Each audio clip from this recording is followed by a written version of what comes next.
Yes, thank you, thank you. You pull my lever. Happy Monday, everyone. So I voted earlier today, and this is a sticker that poll workers gave me. Very cute. Here in NYC, this is the sticker they're giving the Venezuelan gang members. Check it out. And down in Washington, they made a special sticker for President Biden. If you can see that, I voted today, and I'm dead. And it's nice to see that Doug Emhoff is supporting his wife Kamala with this voting sticker. I voted after nailing the nanny. How could you applaud that? But true, tomorrow is Election Day. It's the day I play my favorite game called Looking for a Poll Worker Under the Age of 90. But things look so good for Trump, Democrats have already impeached him. Meanwhile, our current president plans on voting, but only after he finishes his breakfast. Speaking of Doug Emhoff, he campaigned for his wife this weekend, saying Kamala did what she always does. Quote, she put her head down and went to work.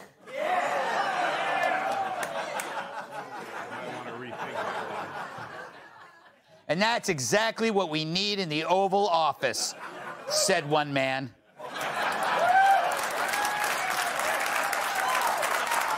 A little misdirection. The New York City Marathon took place yesterday. No surprise, of the more than 50,000 runners, half are still missing. Coldplay's Chris Martin fell through a trap door during a performance in Melbourne. More bad news, he's fine. Later this month, the McRib will return to select McDonald's restaurants.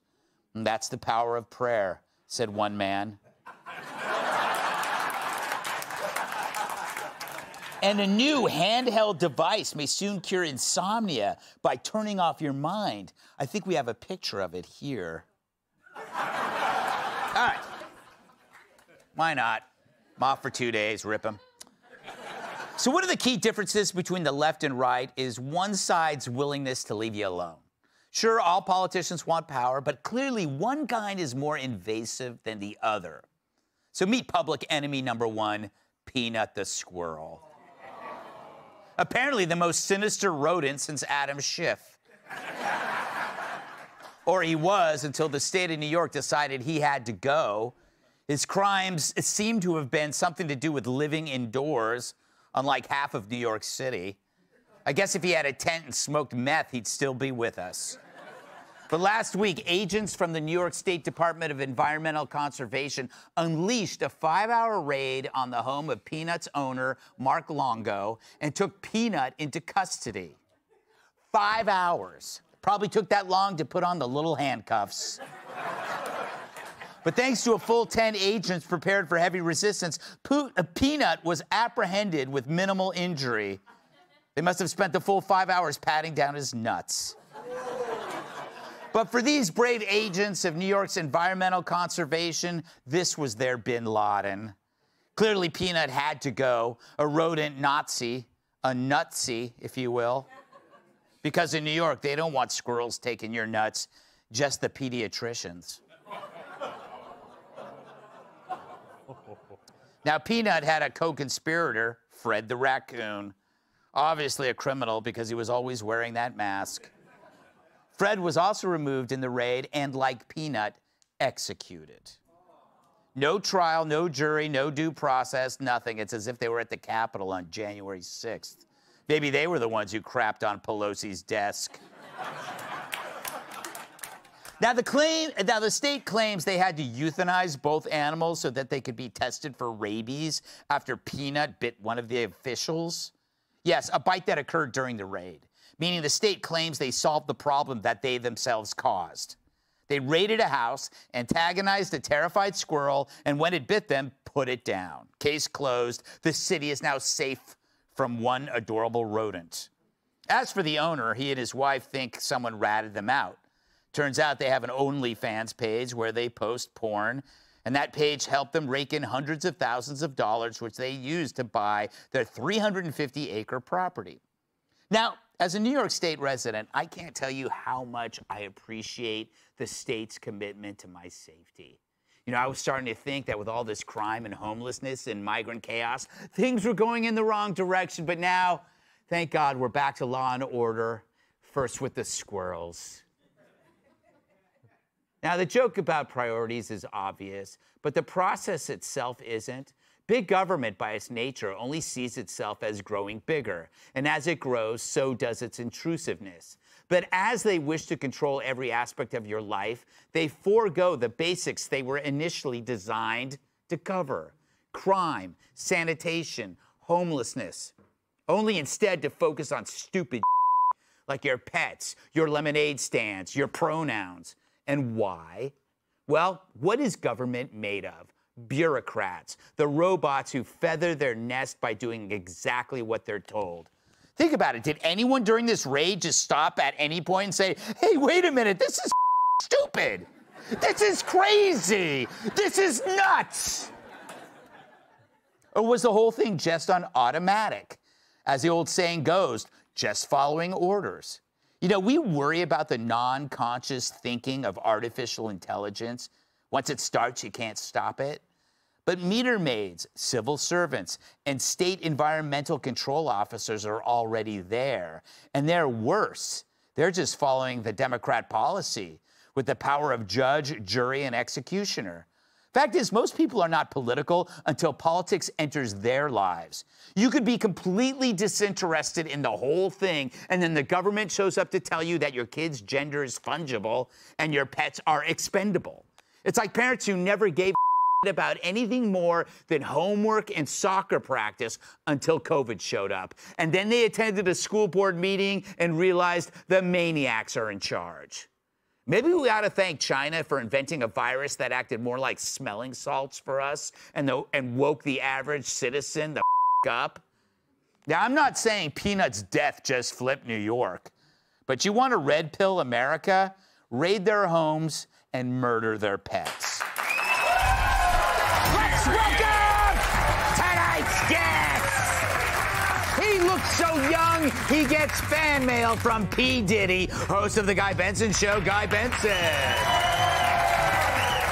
This Anglo-Saxon loves a good Brazilian waxing. Host of Piers Morgan Uncensored on video. Piers Morgan. That's not a baby bump. She's just stuffing her shirt with stolen office supplies. New York Times bestselling author, contributor, get to. And his voting booth is an airplane hangar. New York Times bestselling author, comedian, and former NWA with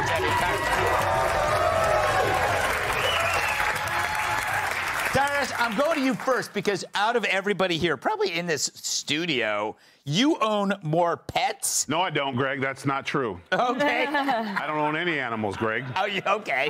No, you think I want these mother coming to my house? Around and find out. What? This bothered me on a personal level, and on I don't understand. Their excuse was that Peanut bit them. Yeah. What did Fred do? Giggle? Yeah. You know what I'm saying? This is what these officials do. Now, I had a similar thing happen to me where a person tried to break into my house in the backyard, and I had cane corsos at the time. Mm-hmm. And my dog bit him on the ass for trying to get in my back window. Now, when he was discovered, my dog was hanging from his ass because he was a good boy. Right. He didn't finish him. He held him.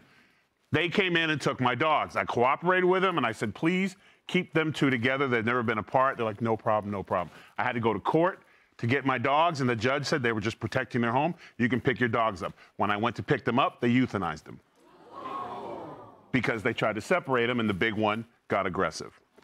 So this is not, unfortunately, this is not uncommon. Mm-hmm. The people that come in are power hungry. You raided their house looking for what? What exactly? The story about rabies, mm-hmm. A squirrel with rabies is not hard to figure out. Yeah.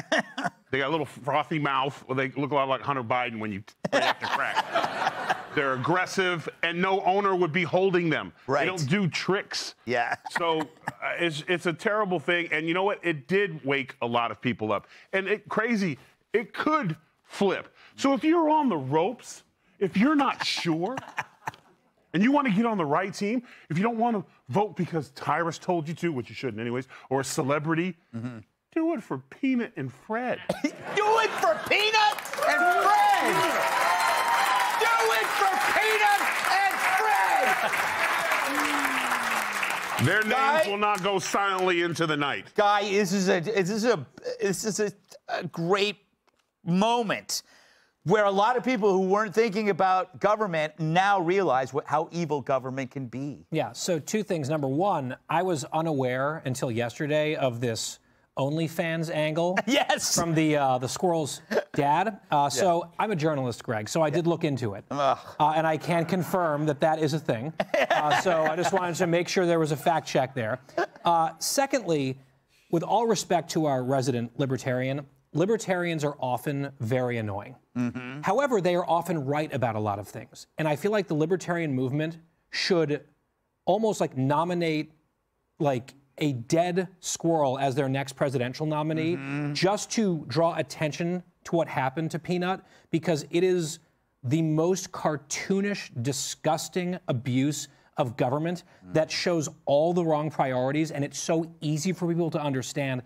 And if you're not going to mess with like anything in the country, or if you're going to mess with anything in the country, it ought not be pets and animals. People will lose their mind over that, and I think this is like a horrible story, but will focus people's minds. Yeah, you know, Piers, you have squirrels in England. We do. They're black squirrels, aren't they? We also used to have red squirrels before they all got eradicated, yeah.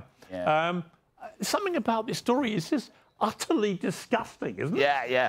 It's like I was reading about it and thinking 10 people get sent by the government at a time when, as you say, New York is riddled with crime and homelessness and mayhem.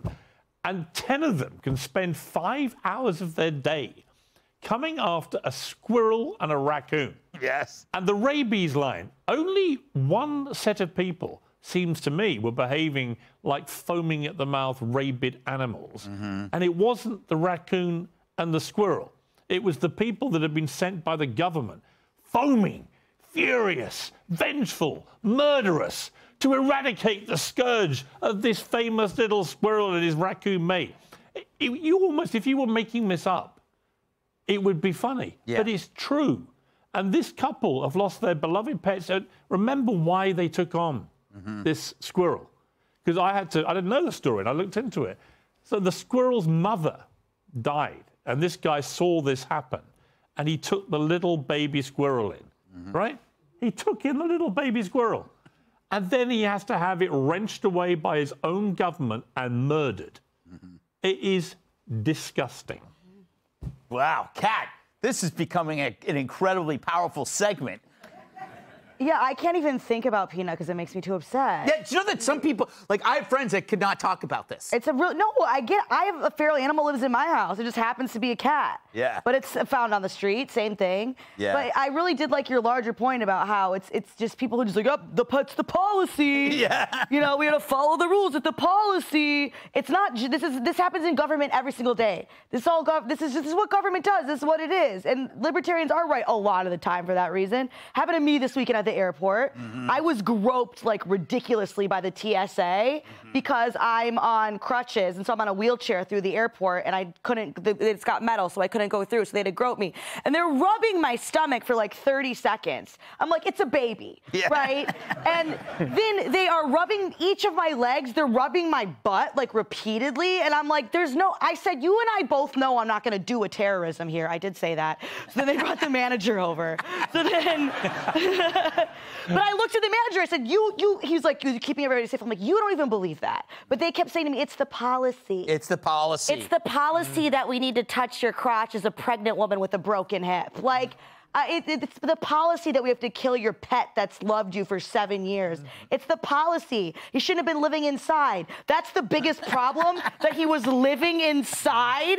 I mean, but the policy, these people don't think, and I don't like when, it's never been a good enough excuse for me, but that's the rules. Maybe your rules stupid. Maybe your rule's inhumane. Maybe your rule's hurting people. What do you have to say to that now? And they never have anything to say. They don't. But this is a thing that comes up in society. It's like, I'm just doing. You find that when even in customer service, there are people that cannot go, like, just look. They just have to follow the path, no matter how. Nobody sees this. It's also the big. Sorry, it's also the big, powerful ego. Yeah. You know, because if I was standing in their backyard ripping their tree out, and the tenant would be like, yeah, that's the feral animal right there. Go get him. Be like, oh, we're going to have to call another guy for this. We're going to have to get another thing for that. But a little tiny squirrel, he bit me. I'm putting him down. They're so powerful. You know, it's like, the other thing is, Kat, by telling us that story, you probably just increased TSA jobs it can't get worse. 100,000. Nobody's looking at a pregnant woman leaning over on one crutch while a lady rubs her ass and a man is watching and says, oh, this is necessary. This is okay. I feel safe. I saw that video, though, a few years ago. Yes, I remember. You sent the etchings of it. Yes. Yes. Click here to subscribe to the Fox News YouTube page to catch our hottest interviews and most compelling analysis.